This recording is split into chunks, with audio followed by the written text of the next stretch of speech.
And then I have no idea what any of the ones after that are like, because I never played them.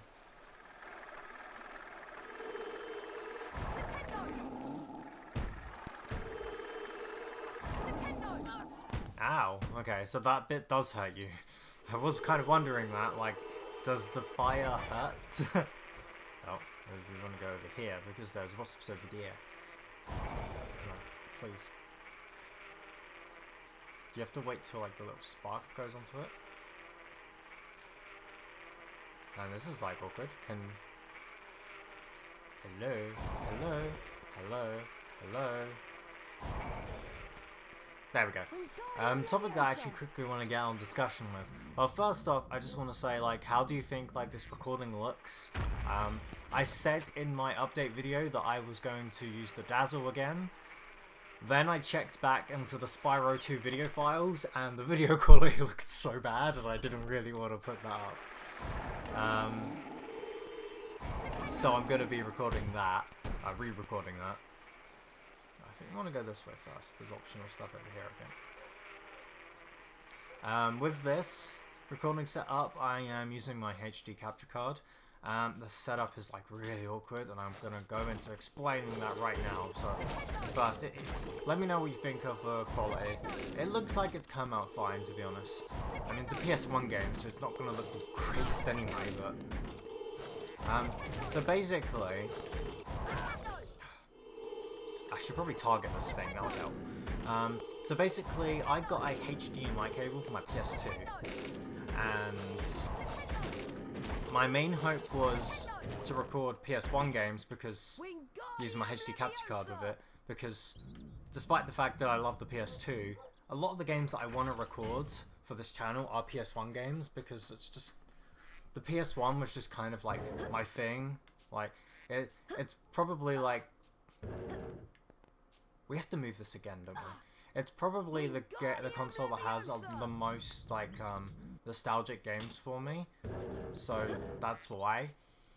But obviously, the fact that I could also record PS2 with it is awesome.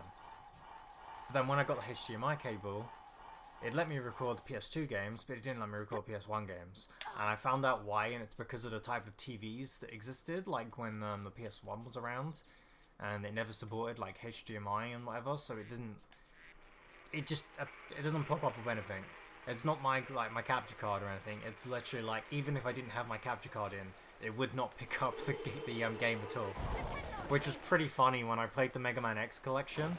It picked it up fine, and then as soon as I put on Mega Man X4, it just wouldn't read it at all.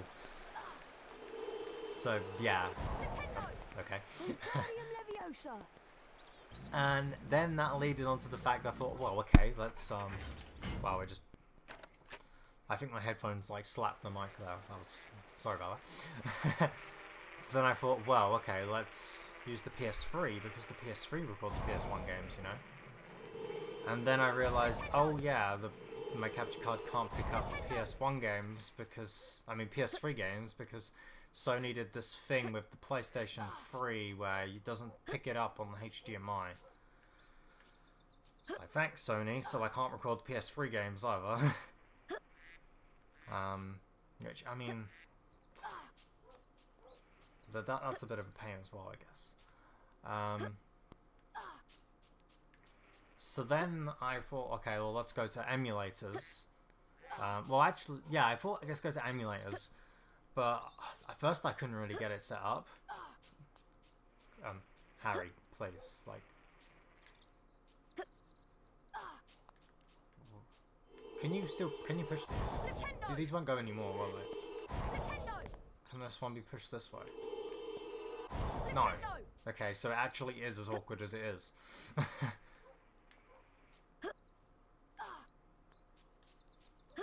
So when I eventually get this jump... Oh.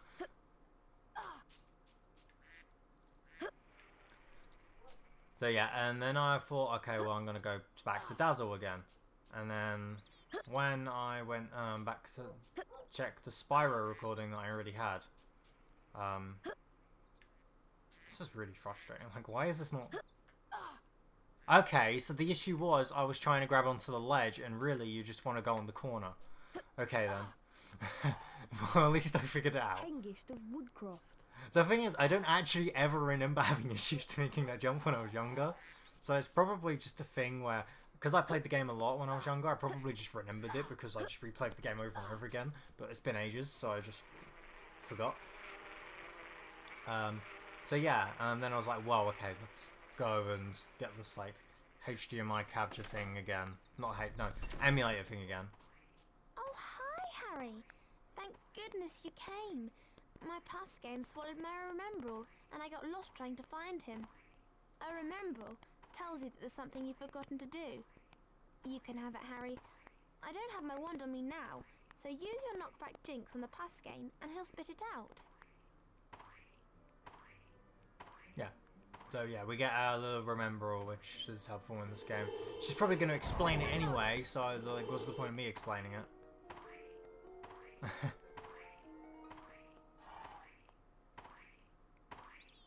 Ginny! There you are! Nice work, Harry. Hope Dad's junk wasn't too much of a problem for you. Right, we better get back to the house. Mum and Dad are waiting to take us to Diagon Alley.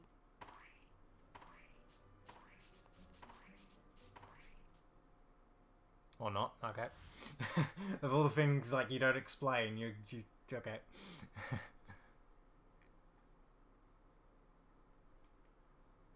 As you've never travelled by flue powder before, you need to know a few things. When you're in the fireplace, say where you're going. And keep your elbows tucked in. Mind you get out at the right fireplace. Are you sure this is safe? Piece of cake! Diagon Alley! The thing I always found weird here, okay, so I love this section, like you've got this like, slide that I guess is kind of like the Mario 64 slide in a way. And I do not want to press X to slide faster because you want to pick up as many of these beans as you can. And the controls aren't exactly what I'd want them to be. They're not terrible, to be honest, actually. They're just a little bit stiff. But yeah, something that always bothered me was Harry, like, he says Diagon Alley, but like, the difference here is that he just coughs up on what he says. But in the film, and it's probably the same in the book as well, he says diagonally, as in like, you know, like diagonal, you know, instead of horizontal, diagonal, you know.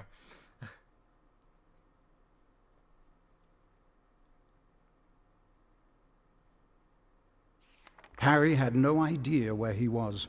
All he could tell was that he wasn't in Diagon Alley. Evil-looking masks stared down from the wall, and rusty spiked instruments hung from the ceiling.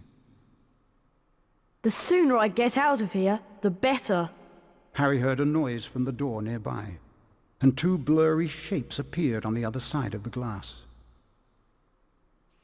Harry looked quickly around and spotted a large black cabinet.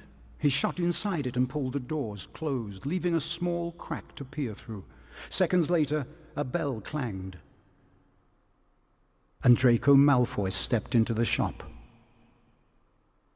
The man who was with Draco could only be his father, Lucius Malfoy. Touch nothing, Draco. Mr. Malfoy was trying to sell the shopkeeper certain dark magical items that he didn't want the Ministry of Magic to find out about. Harry went to Flourish and Blotts to buy his books.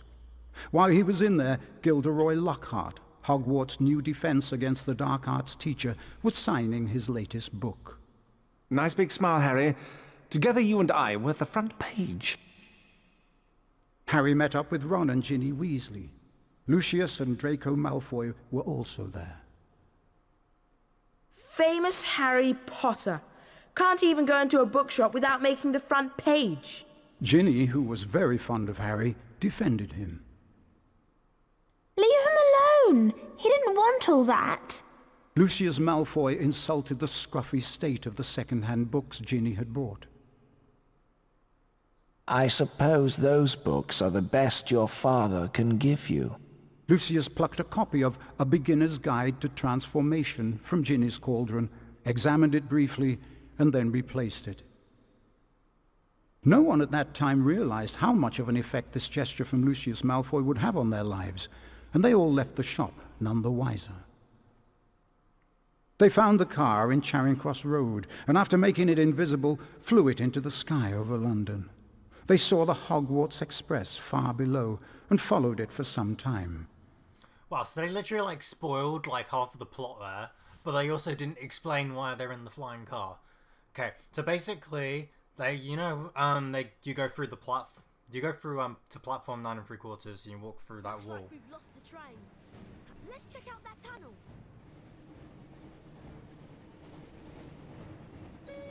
Looks like we found the train, Ron.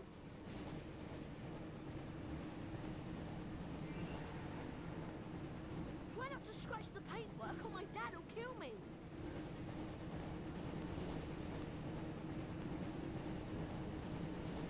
Pick up the speed boost to stay ahead of the train. And watch out for any obstacles. Okay. So yeah, the reason we're in the car is because they went to 9 3/4, but well, they couldn't actually get there because you go through a wall to make it to the train station because obviously it's like magic and stuff. But they went to the wall and they just crashed into the wall, which is like one of my favorite parts in the whole series, to be honest. And yeah, so they end up taking Ron's dad's car instead, and the car can fly, as we figured out from the first book in the game. Now you pick up these speed boosters to stay ahead of the train, and there's a little bar at the bottom that says how close the train is. You've got a damage meter in the top left, so you want to make sure that you don't destroy the car, because otherwise you be deaded. There is actually a wizard card somewhere on this track. I don't actually remember where it is, but you can, like I said, go back here later in the game to just pick it up if you need to. So I'm not too worried about whether I get it or not, because I know I can get it later. Yeah, this is another part of the game that I really liked. I thought, I mean, once again, it's another fact of. Keep going, Harry. We've got to reach the end of the tunnel soon.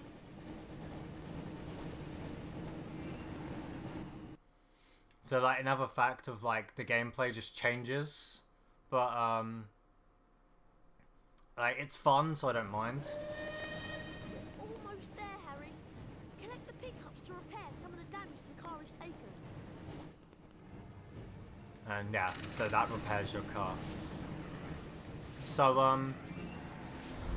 as I was getting at, so I tried doing the emulator thing again, but this time I had a different idea. Well, yeah, I had a different idea, and it was to try it on my laptop instead of my computer. Because for those who don't know, I have a computer, but I also have a laptop as well. I managed to get it running on the laptop, and I tried recording it using a screen recorder or whatever, and then it started lagging a lot. My laptop couldn't handle all of that, even though I know it can handle a lot worse than that. I don't know, maybe it's just because it's an emulator. I don't know. But yeah, so what I ended up doing is I ended up using my computer connected with the HDMI capture card to record off my laptop. There's the wizard card, sweet. You got a famous witches and wizards card. I did have a feeling that it was going to be in one of these little side entrances, so yeah, it's a good thing I kept going to them. Almost there, Harry. But yeah, so I used that to record it, and it worked, which is what I'm doing now. But then I had another issue.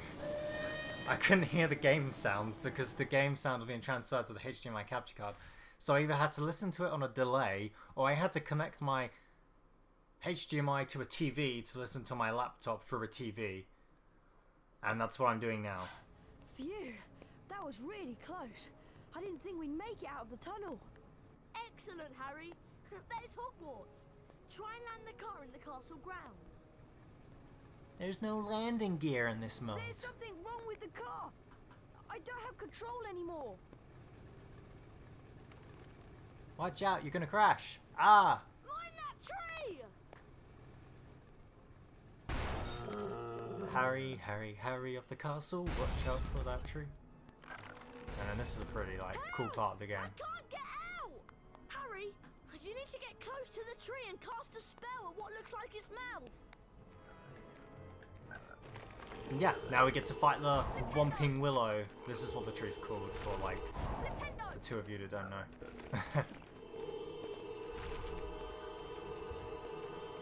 Okay, you actually have to get close. Because, I mean, I was trying to avoid it, but... I guess the thing is that you gotta get close to attack. Yes, I know, Ron. You gotta get close to attack, but the thing is, he attacks very close as well, so that's where the challenge comes in. And obviously with the car, it's just a matter of just avoiding, because it's just gonna follow you like the shockwave does there. Oh, no, okay, we're gonna have another one coming. One more? Yeah, one more.